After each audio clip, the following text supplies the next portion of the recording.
2008 July മാസത്തിന്റെ തുടക്കത്തോടെ രജികുമാറിന്റെ മനസ്സിൽ ഒരു ഭയങ്കരമായ പ്ലാൻ രൂപപ്പെട്ടു.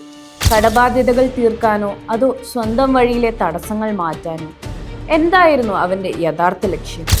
പോലീസിന്റെ കുറ്റപത്രം അനുസരിച്ച് വളരെ കൃത്യമായ ആസൂത്രിതമായ ഒരു കൊലപാതക പരമ്പരയ്ക്കാണ് അയാൾ തയ്യാറെടുത്തത്.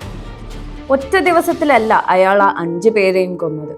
നീണ്ട 15 ദിവസങ്ങൾ കൊണ്ട് 3 ഘട്ടങ്ങളായി ആരെയും ഭയപ്പെടുത്തുന്ന ക്രൂരതയോടെയായിരുന്നു ആ വേട്ടയാടൽ. ആദ്യത്തെ ഇര സ്വന്തം ഭാര്യ ലിസിയായിരുന്നു. ജൂലൈ 8 രാത്രി കുട്ടികൾ ഉറങ്ങിക്കിടക്കുന്ന സമയം രജികുമാറും ലിസിയും തമ്മിൽ വഴക്കുണ്ടായി. തനിക്കിനി മുന്നോട്ട് ജീവിക്കാൻ തടസ്സം ലിസിയാണെന്ന് ആ ക്രൂരൻ ഉറപ്പിച്ചു. ഉറക്കത്തിലേക്ക് വീണ ലിസിയുടെ കഴുത്തിൽ അവനൊരു കയറ് മുറുക്കി. ശ്വാസം കിട്ടാതെ പിടഞ്ഞ ലിസിയുടെ മുഖത്ത് ഒരല്പം പോലും ദയയില്ലാതെ അവൻ അമർത്തിപ്പിടിച്ചു. മിനിറ്റുകൾക്കുള്ളിൽ ആ ജീവൻ നിലച്ചു. അടുത്ത ദിവസം രാവിലെ കുട്ടികൾ ഉണരുമ്പോൾ അമ്മയെ കാണാനില്ല.